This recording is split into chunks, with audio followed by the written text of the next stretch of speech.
perjalanan balik ke kantor, Pak Ridwan sama sekali tidak menanyakan tentang Kak Angga. Padahal malam tadi mereka sempat bertemu di rumahku. Mungkin saja Pak Ridwan tidak peduli. Toh aku hanya karyawannya. Menyedihkan.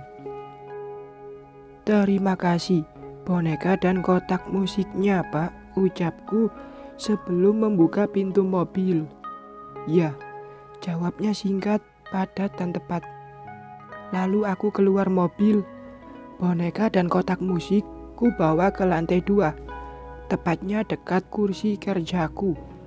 Kulihat Pak Ridwan melangkah masuk ke ruangannya.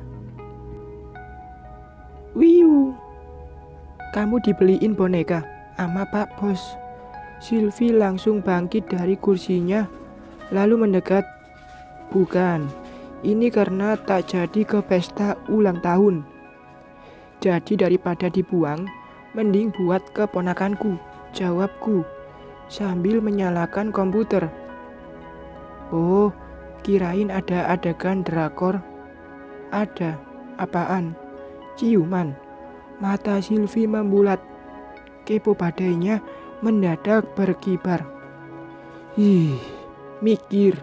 Nih, biar aku janda bukan berarti murahan.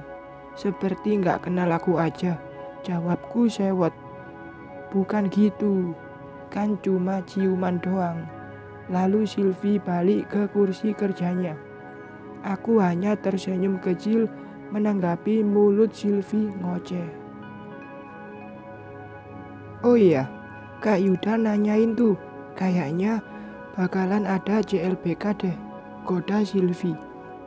Kak Yuda? Mendadak perasaanku berdebar. Ia lelaki yang berhasil membuatku hampa selama setahun. Tepatnya patah hati, ditinggal tanpa kabar. Tanya apaan? Katanya beneran, kamu menikah dengan adik Anggi. Terus, ku jawab iya.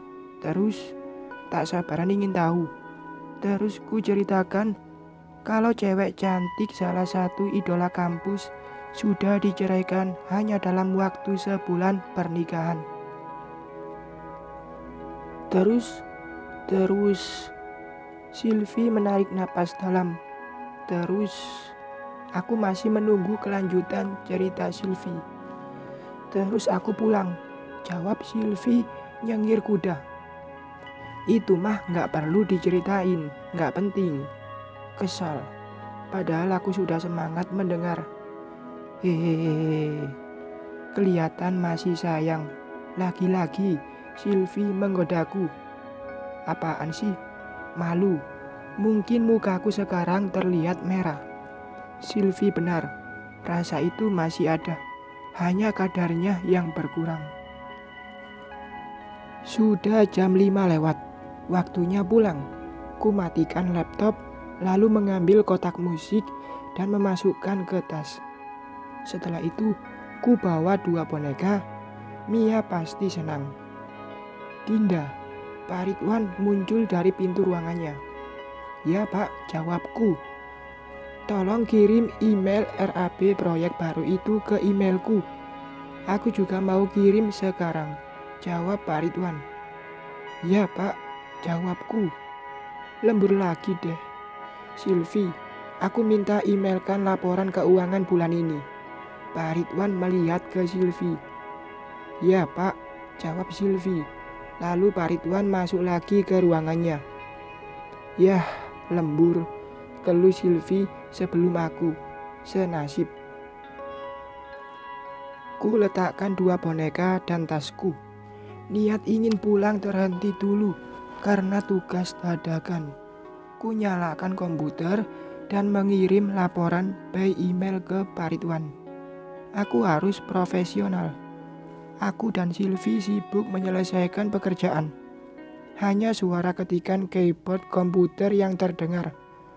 Biasanya jam segini, Mamang Jojo sudah membersihkan ruangan sambil bernyanyi. Selesai, ucapku riang. Lalu ku matikan laptop dan mengambil tas. Siap-siap ingin pulang. Aku pulang dulu ya, Sil, ucapku ke Silvi. Ya, aku sedikit lagi nih, jawab Silvi sambil mengetik. Lalu aku melangkah keluar. Capek, tapi aku tidak akan menyerah. Pekerjaan ini satu-satunya penghasilanku untuk menyambung hidup. Ada rasa di kala moodku menurun, mengingat kejadian saat aku dicerai dan fitnahan datang. Seperti aku musuh bagi mereka. Menangis terlalu bodoh. Tepatnya ini sakit hati. Dinda, langkahku terhenti sebelum keluar pagar kantor. Kulihat ada Kak Yuda melangkah mendekat. Ia tersenyum. Senyum dan cara pandangnya masih sama saat kami pacaran dulu. Aku merasa gugup menatap matanya. Yuk pulang, ajak Kak Yuda sambil menunjuk mobil terparkir di tepi jalan. Dari mana Kak Yuda tahu aku di sini? Merasa aneh saja. Ia tahu di mana aku kerja. Dari Silvi. Oh iya, aku hampir lupa. Tadi Silvi bilang Kak Yuda menanyakan tentang aku ke dia. Gara-gara banyak kerjaan membuat otakku lelah. Oh, hanya itu saja. Terus apa lagi? Ayo, ku antar pulang. Ada rasa senang karena lelaki yang pernah kutunggu dulu kini hadir lagi. Statusku janda dan aku berhak untuk bahagia dengan pendamping baru. Tapi menunggu masa iddah dulu. Dan ada juga rasa kesal karena ia dulu pergi tanpa kabar. Kenapa diam, Din? Ayo, ku antar pulang. Aku... Ya udah, jawabku menyetujui. Di atas mobil, aku diam, melihat keluar jendela.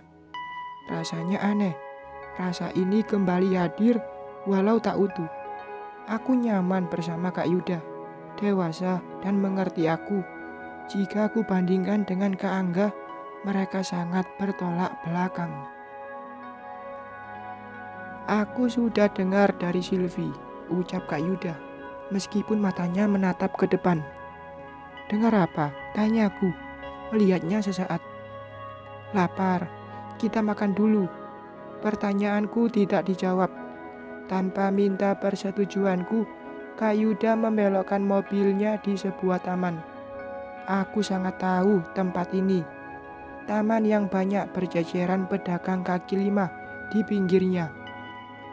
Dulu saat kami masih kuliah, tempat ini favorit kami nongkrong, sekedar bercerita dan menikmati matahari sore hari. Hingga terbenam.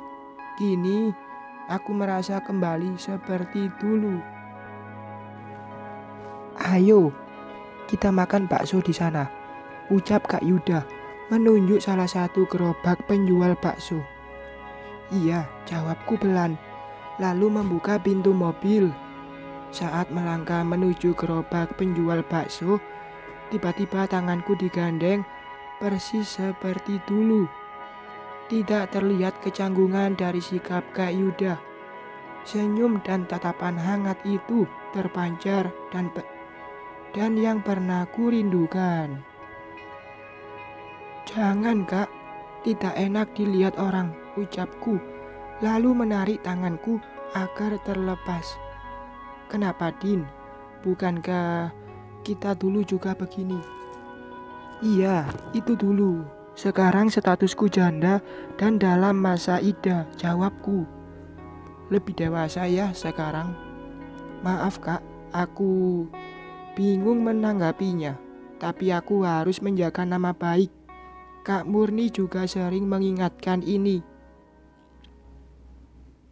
Kini kami sudah duduk di bangku yang sudah disediakan. 2 mangkuk bakso beserta teh botol dingin sudah terhidang.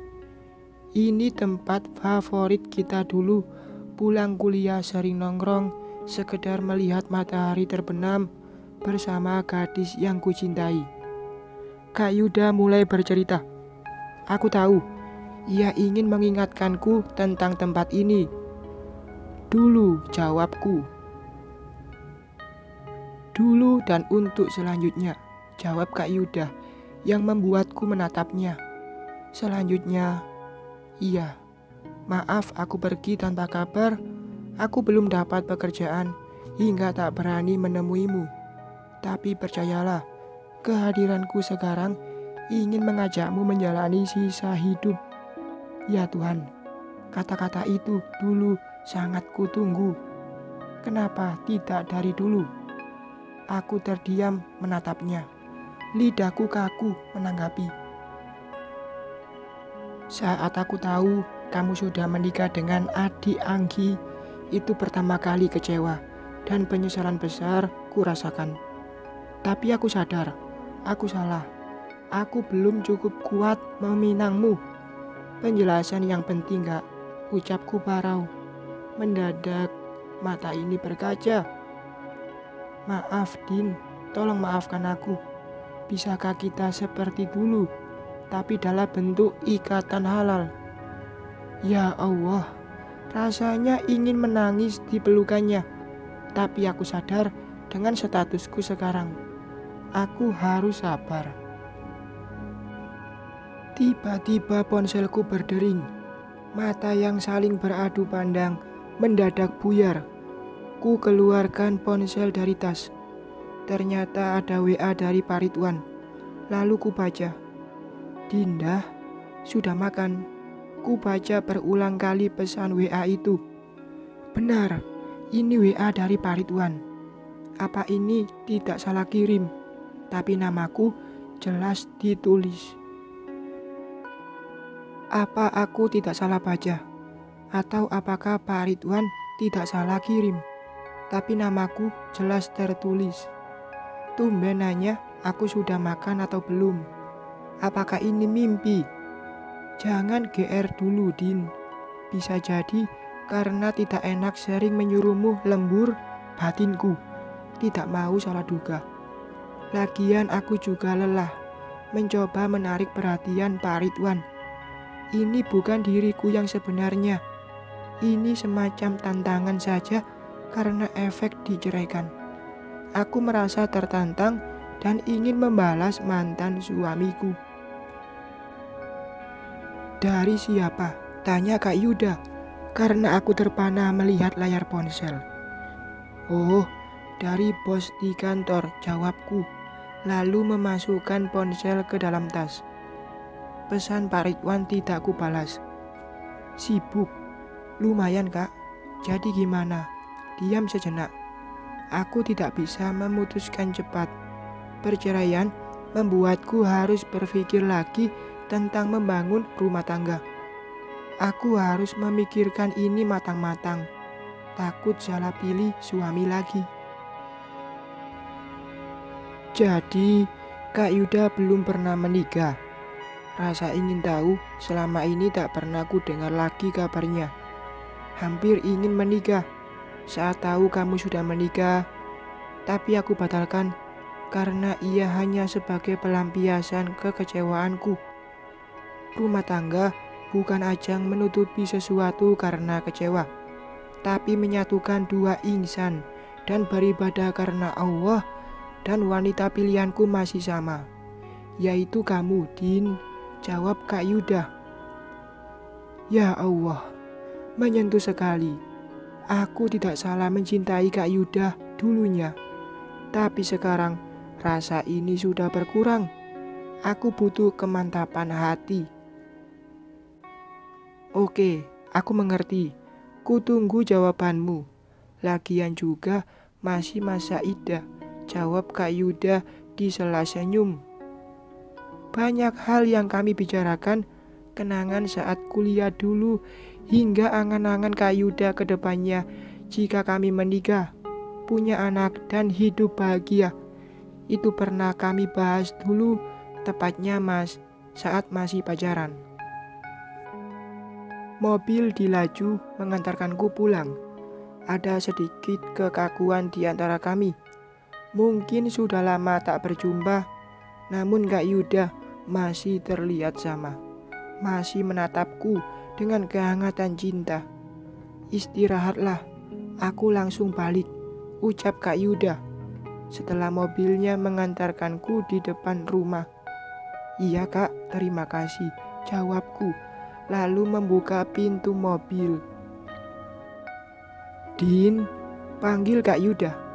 Kupalingkan mata ke dia. Yah kak, aku masih Yuda yang sama, ucap Kak Yuda. Ku balas dengan senyum kecil, lalu keluar dari mobil. Aku melangkah masuk mobil Kak Yuda, sudah menjauhi rumahku. Ada rasa senang, karena rasa ini mulai tumbuh lagi, tapi tak sebesar dulu. Bersambung.